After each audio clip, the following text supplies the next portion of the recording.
And now, HarvardNet, Part 2. This is Jason Scott Talks His Way Out of It, a podcast about technology, history, and getting myself out of debt.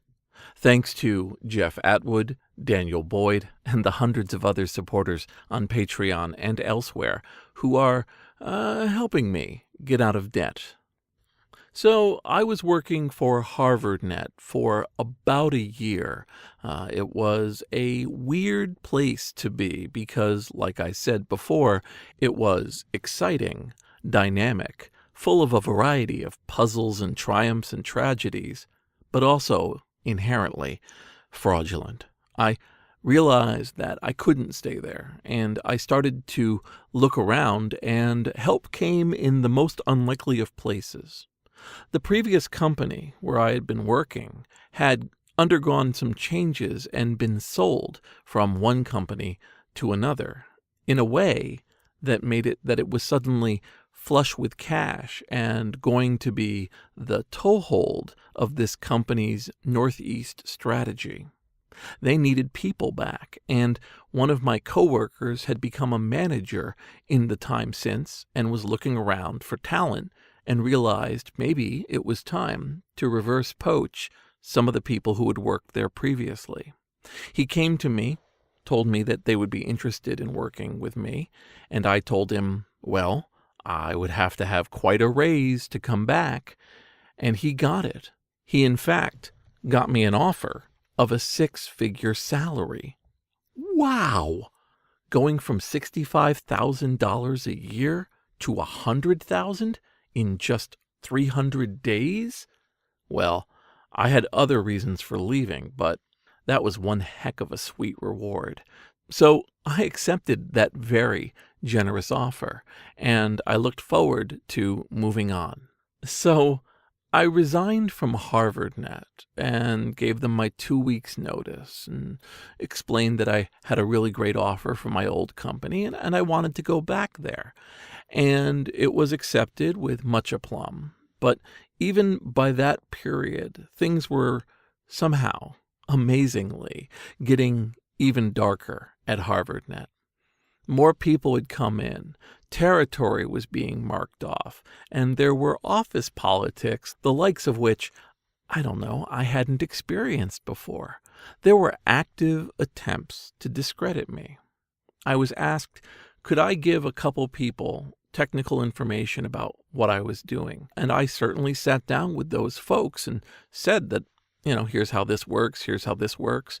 They took notes and they went off. And a manager that had been put in above my manager, Brian, sent me an email in which he said, hey, Jason, if you could continue to do that education of your replacements, that would be really appreciated. And he made one simple fatal mistake. He included the letter that had inspired him to write the letter. This was a letter from someone in the office named Andreas, who was building up quite a power structure within the company. And in it, Andreas said a bunch of things about me that just weren't true. He indicated that I was actively hoarding information, that I was trying to take over and control things, and that I was refusing to meet with his people. All of them lies. And I should have just let it go. But at the time, it was new enough to me that I thought, that's not right. I've got to stand up for myself. So I started to write a letter back to this manager and talked about how Andreas wasn't being very fair to me, and this is what I was doing, but also some thoughts about why HarvardNet hadn't really come together. And as I wrote this, I realized, I'm going to send this back to the manager. He's going to glance over it and he's going to delete it. I think the entire company needs to read this. And I knew the addresses for sending to everybody in the company. And so, I wrote one of those letters, one of those legendary creations where you just let a company have it. I didn't say that they were breaking the law. I'm not that silly, but I definitely talked about how many problems were inherent in the model that HarvardNet had chosen to take, and how this one specific guy was needlessly backstabbing for a leaving employee, and what did that indicate about what power structures existed at the company. And I went on and on and on, and then I made the second big mistake, which was to press send. So I'd sent it in the evening, about a week and a half before I was to leave the company. And I thought to myself, I don't think they're going to fire me on the spot, but it's a weird place. Maybe they are. So I drove down to the company and took all the things out of my desk, put them into a box, and drove them home, just in case. So I wandered in the next day, immediately called into a meeting, and they said, yeah, about that letter. And I said, yeah, great letter, huh? And they said, yeah, we're not going to fire you, but you don't need to come in for the rest of the weeks. And I said, okay. And I went out without the box of sadness, high-fived a bunch of people, said goodbye to the friends, gave out hugs and love, and then went home. And I contacted my boss at the other company and said, hey, Mark, I'm ready to go, man. And he said, I'd love to have you start now, but we don't have everything in place. So how about if we start you, but you don't have to come in for a week? So for 1 week in my career, I was getting 2 paychecks for doing nothing. Now, this all should be the pleasant, humble brag of a person who has then gone on to squander all of his money, and in some ways it is.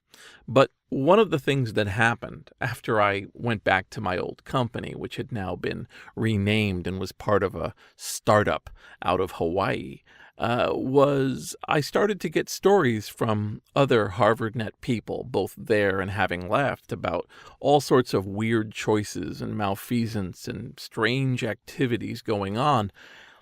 And I just couldn't help myself. And I registered HarvardNetSucks.com. And using a proto self-written blogging software, I started to post stories of things going on and gossip and giving out shout outs to people and just being a little bit of a rabble-rouser. Within a month, the company had blocked, directly by IP, the ability to read the HarvardNet Sucks page. And as a result, the tip line just blew up as people mailed me all sorts of fun, hot, gossipy tips. To be frank, it was just somebody who was full of themselves, talking a little bit too much online, and just being a rabble-rousing jerk. I totally admit this. There's nothing in any of what I was doing that was necessary. I mean, HarvardNet was an unethical company, but I don't know how much I was doing other than providing a kind of self-echo chamber to employees to make them feel that they had done something. I mean, instead of standing up to their bosses, they were sending tips to a website, and that website was dutifully printing them as fact. And it was all, to be honest, a simple little dumb hobby. And it was pretty much on the way out until the subpoena came. My wife opened the door of our apartment, and a man served her a process summons. And as we read the summons, I realized this wasn't just something like a cease and desist. This wasn't some angry letter. This was, in every way, me being sued for $120,000 by HarvardNet. They claimed that I had used my knowledge as a Unix administrator to break into all of their systems, and that insider knowledge was allowing me to do all sorts of damage to the company. And so they were suing me for all sorts of damage and destruction that, frankly, didn't exist and which I hadn't done. This is what's known as a SLAPP lawsuit. It was designed to shut me up, to make me go away, and even as a little bonus, to maybe destroy me, to cause me to be financially burdened to the point of being in some way humbled and, if not broken. Now, I've given a talk about this. It's a DEF CON tape called So You Got Your Lame Ass Sued, a Narrative, and it's under the name of The Defendant. That was the code name I used. So it's not always easy to find because you can't look for my name. And I go into detail of it right around the time of that lawsuit. And my language is definitely different in that video. But just to explain, there was probably no chance I was going to be able to fight this. I mean, I was in the right. It was definitely a free speech issue. But how was I going to come up with any sort of money to hire a lawyer and come up against Hale and Dorr, one of the most powerful legal firms in the world, and try my very best to plead my case? Well, help came from an unexpected quarter. You see, HarvardNet had screwed over quite a few people, including one of their managers named Vinny Bono. And Vinny had landed on his feet and was going on to other things and was a fellow of means. And Vinny ran on a slow burn. And when word got to him that I was being sued by the company that had screwed him over and pushed him out, he came to me and he contacted me and he said, "Hey, I heard you're being sued. And are you thinking of settling?" And I said, "Yeah, kinda." And he said, yeah, don't settle. I'm going to get you a lawyer. I'm going to pay all of your legal bills until you are exonerated."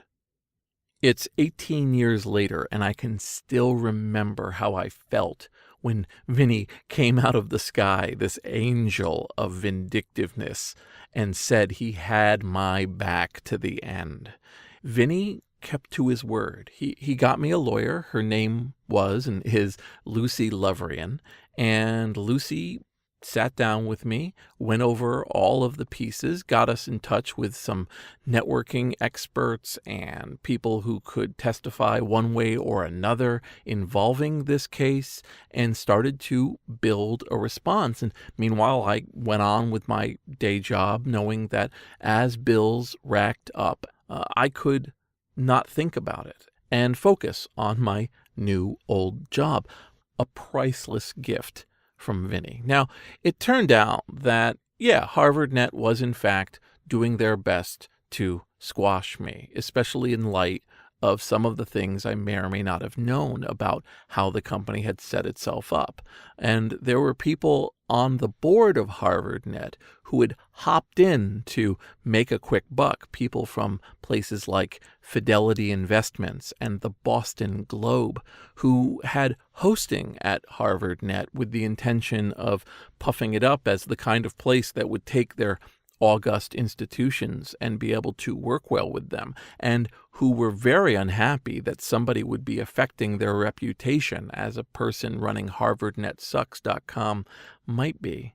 And this is a technical audience I'm talking to. Their fundamental argument was this.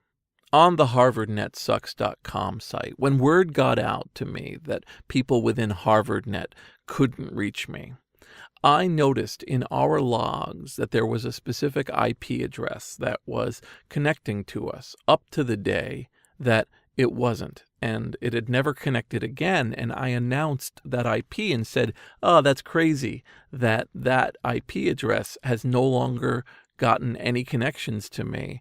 Maybe it's the HarvardNet company." And it was their bridging system, but I didn't know that. And Harvard claimed that by printing the IP address of their proxy server, I had destroyed it. And so $120,000 was to replace all of the network infrastructure involved in the maintenance of that machine.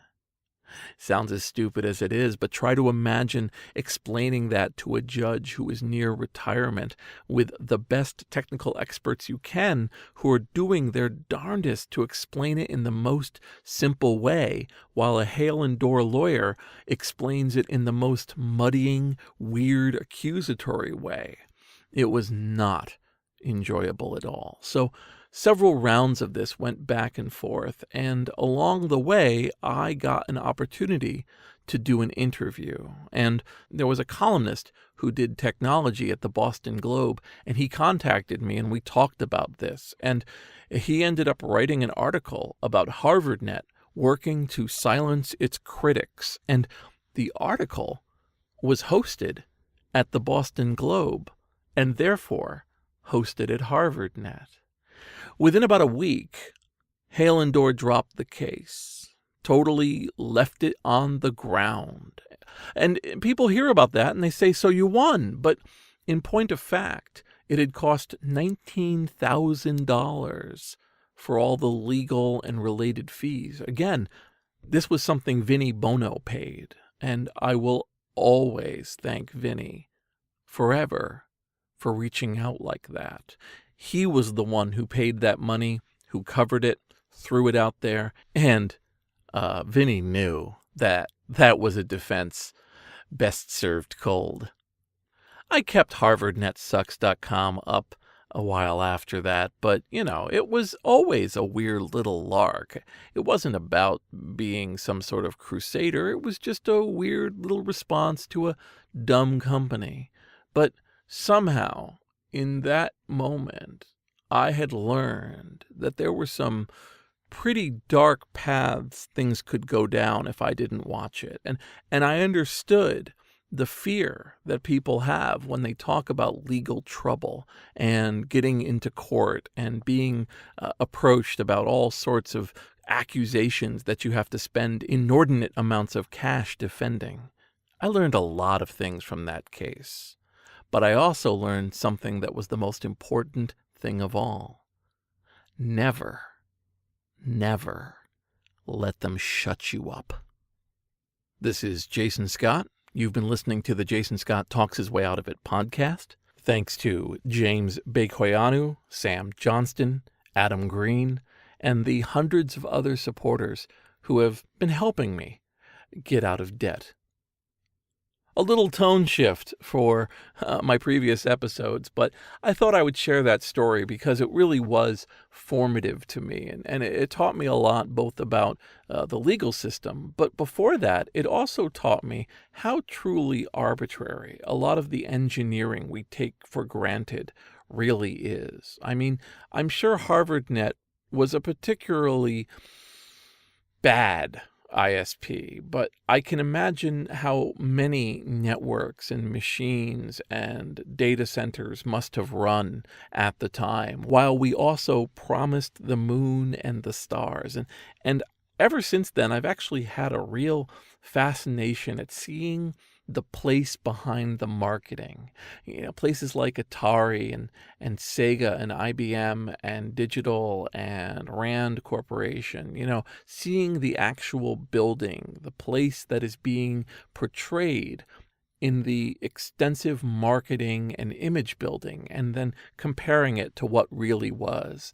I think it's made me a more understanding and educated person because I've wanted to understand where things really stand and not just what they were promised. We are a very, very performative species. We can put on a show to beat all other shows. And as I went through all the stresses of that lawsuit, it really helped me understand the bedrock of my character, how far I could be pushed, balancing the needs of my home life with doing the right thing. And during that case, there was one event that stuck with me more than anything else has to the present day. My manager, his full name is Brian Durkin, testified on my behalf in the lawsuit. Again, Brian, my manager of the company that had fired me, testified on my behalf. He indicated they were lying.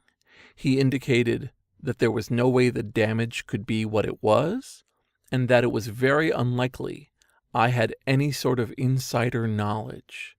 He stabbed that lawsuit in the back, and was probably the biggest blow that caused the lawsuit to be dropped and for me to be exonerated. He came into the office after that came out in court, and his manager, with tears in his eyes, fired Brian on the spot. Brian was married. He had children, and he stood up for me to do the right thing at the end. I can count on the fingers of one hand the amount of times I've ever seen that level of bravery in real life before me. Now, his wife was angry. I mean, super angry. I was not allowed to visit, and I definitely did not stay in Brian's life. His family was basically, why did you do it for that punk? And just let me know that I should count my lucky stars and stay the hell away. And so I've only talked to Brian a handful of times, but each and every time I afford him the massive amount of respect I have for standing that close to his principles. And I hope, in some small echo, that some things I have done in the 18 years hence have in any way measured near it. Thank you again, Brian.